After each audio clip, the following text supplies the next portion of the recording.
গুরুত্বপূর্ণ একটা বিষয় নিয়ে আলোচনা করেছিলাম সবর। তো আমরা যেটা করি স্বভাবত সেটা হচ্ছে পিছনে একটু যাই আবার সামনে যাই।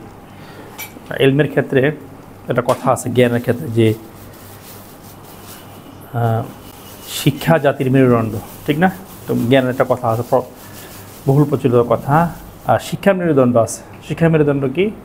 রিভিশন, হ্যাঁ, মোরাজা ধরে রাখার জন্য। অতএব আমরা যা শিখবো পিছনে আবার যাবো, একটু দেখবো, সামনে যাবো ইনশাআল্লাহ। এক্ষেত্রে কী লাগবে? সবর লাগবে। এক্ষেত্রে কী লাগবে? সবর লাগবে। সবরের সংজ্ঞাটা এই বিষয়গুলো বারবার আমরা পড়বো, কারণ হচ্ছে যে ফাযাক্কির ফাইন্না যিকরা তানফাউল মুমিনিন, যে আপনি রিমাইন্ডার দেন মুমিনদেরকে। মুমিনদের কী করে? বেনিফিট দেয়, কল্যাণ দেয়। অতএব আপনি যদি আপনার জীবনকে সাজাতে চান, গোছাতে চান, আমার এবং আপনার উচিত হচ্ছে এই যেগুলো জরুরি জিনিস সেগুলো বারবার পড়া, বারবার শোনা, বুঝে আসছে? বারবার দেখবেন যে এখন হয়তো সালাত পড়তে কষ্ট লাগছে, কোনো একটা উদাহরণস্বরূপ বলতেছি, তখন আপনি সালাত সংক্রান্ত যে ফাদাইলগুলো আছে, হাদিসগুলো আছে, ফজিলতগুলো আছে, পড়েন, দেখবেন আপনার অটোমেটিক মনের ভিতরে কী হবে? আবার আগ্রহ তৈরি হয়ে যাবে ইনশাআল্লাহ। তো এই জন্য আমাদের যে কাজগুলো, তার মধ্যে একটা হচ্ছে কি করা? দোয়া করা, একটা কি করা? চেষ্টা করা। এই চেষ্টাটা এখানে হবে। কোথায় চেষ্টাটা হবে?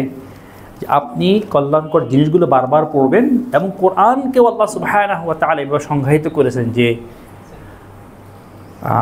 মাসানি, মাসানি, যেটা বারবার পড়া হয়, বুঝে আসছে? বারবার পড়া হয়। অতএব আমাদের এটা অত্যন্ত গুরুত্বপূর্ণ একটা দায়িত্ব, রিভিশন দেওয়া। খালাস। সবরের সংজ্ঞা বলেছিলাম, খুব খেয়াল করবেন। সবরের সংজ্ঞা বলেছে হাবসুন নাফসি আম্মা লা ইয়ানবাগি ফি'লুহু, অন্তরকে কন্ট্রোল করা। কোত্থেকে? আন হতে, মা যা, লা ইয়ানবাগি ফি'লুহু, যা করা উচিত নয়। এটা কিন্তু মানে শুধুমাত্র পজিটিভ কাজের ক্ষেত্রে ব্যাপারটা এমন না, নেগেটিভ কাজের ক্ষেত্রেও সংজ্ঞাটা খেয়াল করে দেখেন। যেমন ধরেন আপনার এখন কাউকে একটু গরম কথা বলা যায়, কোনো একটা কারণে, প্রয়োজনে গরম কথা বলার দরকার, হ্যাঁ, এটা বৈধ, সমস্যা নেই, আমি ঝগড়া করতে বলতেছি না, হ্যাঁ। তখন সেখানেও কি করা? ওই যে এটা না করে বসে না থাকা, বুঝে আসছে? করতেই হবে, ওখানে এটা করতে হবে। মানে সবরের সংজ্ঞায় মানে এটা না যে আপনি সবসময় কী করবেন, একেবারে চুপ হয়ে যাবে, ব্যাপারটা এমন না। সংজ্ঞাটা খুব ভালো করে খেয়াল করলে বুঝবেন। এরপর আমরা বলেছিলাম আর কেন সবর, সবরের যে রোকন কয়টা? তিনটা। হাবসুন নাফসি, হাবসুল লিসান, হাবসুল জাওয়ারিহ, বুঝে আসছে? অন্তরকে, তারপরে জিহ্বাকে এবং অঙ্গ প্রত্যঙ্গকে কী করা? কন্ট্রোল করা। হ্যাঁ হ্যাঁ, হাবসুল নাফসি, খালাস। এরপরে ছিল আমাদের সবরের ক্ষেত্রগুলা। সবর তিন প্রকার। কয় প্রকার? তিন প্রকার। as-sabru ala at-ta'a, আনুগত্যের বেলা সবর। as-sabru ala al-ma'siyah, পাপ কাজ থেকে বাঁচার জন্য সবর। as-sabru ala al-adha, কেউ কষ্ট দিচ্ছে সেকে ধৈর্য ধারণ করা। সবর তিন প্রকার। সবরের ফায়দা বা অন্যগুলো আমরা শুনেছি, আমরা খেয়াল রাখবো ইনশাআল্লাহ। অতএব এখান থেকে খুব গভীরভাবে চিন্তা করলে একটা জিনিস আমাদের বুঝে আসে, সেটা হচ্ছে যে আসলে আপনার বয়স যেটাই হোক না কেন, আপনি বাচ্চা বয়সে থাকেন, যুবক হন, বৃদ্ধ হন, সব বয়সে আসলে নিজের মন কী করতে হবে? খুব কন্ট্রোল করতে হবে, বুঝে আসছে? মনকে আপনি যেভাবে চালাবেন, মন সেভাবেই চলবে। আসলে আপনি যদি মনে করেন ইফতারের আগে আসলে আমার দ্বারা কোরআন পড়া সম্ভব না, দেখবেন যে ইফতারের আগে শরীর আস্তে করে কী হয়ে যাবে? নিস্তেজ হয়ে যাবে। ইফতারের পরে না ঘুমালে শরীর চলবে না। আমি পয়েন্টটা ভালো প্র্যাকটিস করে দেখেন। আপনার নফসকে কন্ট্রোল যদি না করেন, নফসকে নফসের মতো করে ছেড়ে দেন, তখন দেখবেন যে নফস আপনাকে কন্ট্রোল করা শুরু করবে। হ্যাঁ, নিচে শুনতেছে না? খালাস, দেখেন তো একটু। এখন ঠিক আছে? আচ্ছা, আমি এভাবেই দিই, কারণ এটা আসলে এটার আদর্শ পদ্ধতি। আমি এটা ব্যবহার, এটা তো কম সময়, তো সমস্যা নেই। যান, এখন ঠিক, এখন ঠিক দেখবেন খুব ভালোভাবে ইনশাআল্লাহ, আশা করছি। জি, তো আমরা এখন বলেছিলাম যে আমাদের যে ঈমান এবং আমল, এই আমলের মধ্যে সবচেয়ে গুরুত্বপূর্ণ আমল কোনটা? সালাত। সালাতের যে জিকিরগুলো, সেগুলো নিয়ে আলোচনা করছি। কারণ হচ্ছে আল্লাহ সুবহানাহু ওয়া তাআলা বলেছেন আকিমিস সালাতা লিযিকরি, তোমরা সালাত আদায় করার মতো আমার থেকে রিমাইন্ডার নেওয়ার জন্য। কি নেওয়ার জন্য? রিমাইন্ডার। শব্দকে শাব্দিক অর্থ রেখে দিবেন। জিকির মানে জিকির মানে জপ করা না, জিকির মানে কি করা? উপদেশ। জিকির মানে রিমাইন্ডার। রিমাইন্ডার করলে বেশি ভালো হয়, বুঝে আসছে? ইন হুয়া ইল্লা যিকরুল লিল আলামিন, খালাস, এই অর্থটা করি। তাহলে আমরা সালাত পড়ছি কেন? রিমাইন্ডার গ্রহণ করার জন্য। কি গ্রহণ করার জন্য? রিমাইন্ডার গ্রহণ করার জন্য। তাহলে রিমাইন্ডার কোথায় গ্রহণ করা যায়? যা বোঝা যায়। ধরেন চাইনিজ ভাষায় কিছু লেখা আছে, আপনি সেই লেখা বুঝেন না, রিমাইন্ডার গ্রহণ করতে পারবেন? আমরা আসলে কোরআন যে পড়ি, কোরআন পড়ি না, আমরা কি করি? সাইন রিড করি। এ ব্যাপারে আমার সাথে কেউ দ্বিমত পোষণ করতে পারেন। কোরআন যে আমরা তেলাওয়াত করি যারা আরবি শেখার আগে, আমরা কি করি? সাইন রিড করি, সাইন রিড করি, বুঝে আসছে? অ্যারো চিহ্ন দেওয়া থাকে না যে এইদিকে, আপনি অ্যারো চিহ্ন দিক বুঝবেন যে আমাকে এখানে যেতে হবে, ঠিক না? হ্যাঁ, ওরকম আমাদের কোরআন পড়া। তাও ওটা তো বোঝা যায় যে অ্যারো চিহ্ন দিয়ে বুঝতে আপনি কোথায় যেতে হবে। এটা সাইনগুলো এমন, আপনার ধরেন চাইনিজ ভাষার কোনো কিছু লেখা আছে বাংলাতে, ঠিক না? আপনি উচ্চারণ করছেন কিন্তু কি সেটা বুঝতেছেন না। ওইটার যে অবস্থা, কোরআন পড়াও কি একই অবস্থা, বুঝে আসছে? অতএব কোরআন পড়ার উদ্দেশ্য কি? রিমাইন্ডার গ্রহণ করা। তাহলে যে মূল জিনিসটা, সেটার থেকে আমি কি হচ্ছি? বঞ্চিত হচ্ছি। সালাতের মূল উদ্দেশ্য কি? রিমাইন্ডার গ্রহণ করা। আকিমিস সালাতা লিযিকরি, আল্লাহ বলছেন। এজন্য আমরা তাসবিহ যেগুলো আছে, তাসবিহগুলো ইনশাআল্লাহ আমরা খুব ভালো করে পড়ব। এর মধ্যে একটা ছিল আল্লাহু আকবার। কি ছিল? আল্লাহু আকবার। অর্থাৎ বড়ত্ব এটা কেবলমাত্র একমাত্র সত্য ইলা আল্লাহর জন্যই, আর কারোর জন্য না, বুঝে আসছে? বড়ত্ব কার জন্য? আল্লাহর জন্য। একমাত্র সত্য ইলা আল্লাহর জন্য, আর কারোর জন্য না। এরপর আমরা কি পড়ি? সানা, সুবহানাকাল্লাহুম্মা ওয়া বিহামদিকা, হ্যাঁ, তাবারাকা ইসমুকা ওয়া তাআলা জাদ্দুকা ওয়া লা ইলাহা গায়রুক। এই সুবহানার অর্থ আজকে ইনশাআল্লাহ আমরা এই ব্রেকে আলোচনা করব। সুবহানা এর অর্থ কি? আগে আগে আগে বাংলাটা বলেন, যেটা আগে জানতে সেটা বলেন। না, আমি প্রশংসা করছি না, আমরা যেটা জানি সেটাকে আমি প্রশংসা করছি। সুবহানাকা, আপনার, হ্যাঁ, পবিত্রতা বর্ণনা করছি আপনার। আসলে এখানে অর্থ হচ্ছে একটা ওয়ার্ড আগে বুঝ্য আছে, উসাব্বিহু সুবহানা। এটা ভাষার বৈশিষ্ট্য, এটা বলা লাগবে না, না বললেও বোঝা যাবে। উসাব্বিহু সুবহানা এর অর্থ হচ্ছে আমি তাসবিহ করার মধ্যে তাসবিহ করছি। তাসবিহর অর্থ কি? তাসবিহর অর্থ আমরা জানি সুবহানাল্লাহ, আলহামদুলিল্লাহ, এগুলো তাসবিহ, ঠিক না? তাসবিহ তাহলিল আমরা বলি না? আর তাসবিহ অর্থ হচ্ছে, তাসবিহ শব্দ হচ্ছে তানজিহ, ত্রুটিমুক্ত ঘোষণা করা। কি করা? ত্রুটিমুক্ত, দোষমুক্ত, ঘাটতিমুক্ত ঘোষণা করা। তো সুবহানাকা আল্লাহুম্মা, হে আল্লাহ, উলুহিয়াতের দিক থেকে, ইবাদত পাওয়ার দিক থেকে আপনার মধ্যে কোনো ঘাটতি নাই, কমতি নাই। আমার যে বিশ্বাস, সেই বিশ্বাসকে প্রকাশ করছে।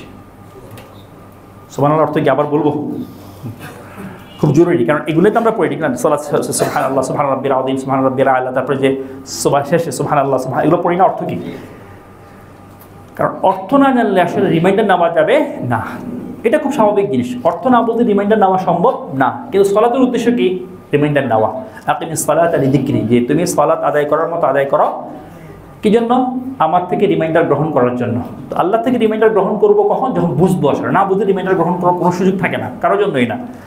তো এখানে বলা হচ্ছে উসাব্বিহু সুবহানা, সুবহানাকা আল্লাহুম্মা, মা মানা আল্লাহুম্মা, হে আল্লাহ, সুবহানাকা। তাহলে উসাব্বিহু সুবহানাকা, আপনি, আমার যে বিশ্বাস আপনার বেলায় যে আপনি সকল ভুলের ঊর্ধ্বে, সেটা যেভাবে করা দরকার সেভাবে করছি।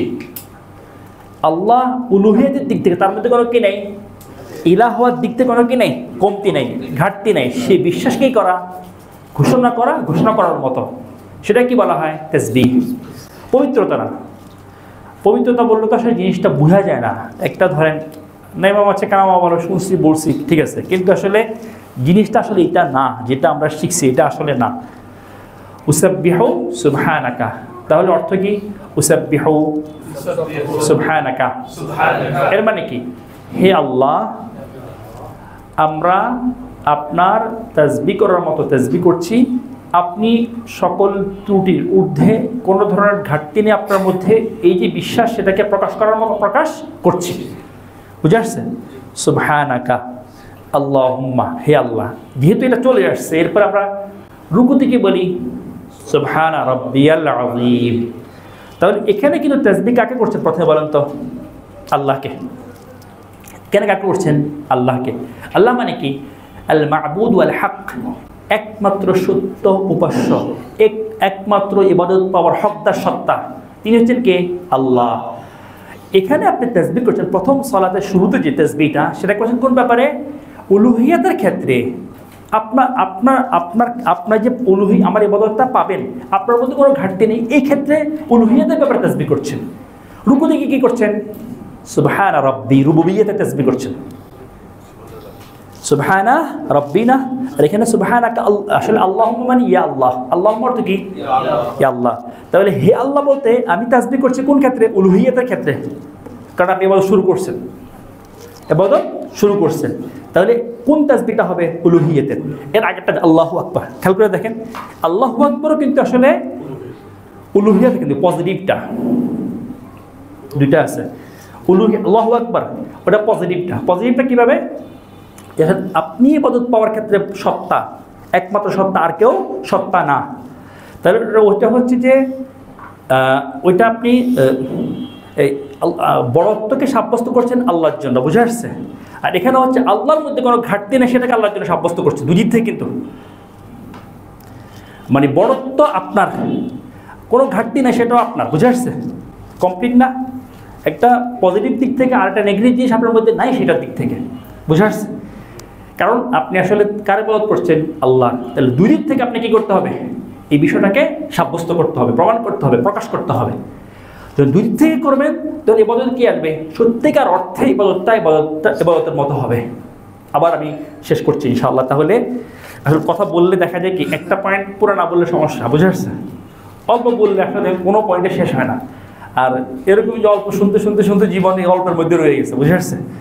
সমস্ত সুবহানাকা আল্লাহুম্মা পবিত্রতা ঘোষণা করছে বা পবিত্র বর্ণনা করছে, এটা আসলে বোঝা যায় না জিনিসটা, বুঝে আসছে? তাহলে একটা হচ্ছে উলুহিয়াতের ক্ষেত্রে দুইটা বিষয় এখানে। প্রথম হচ্ছে পজিটিভটা কার জন্য? আল্লাহর জন্য।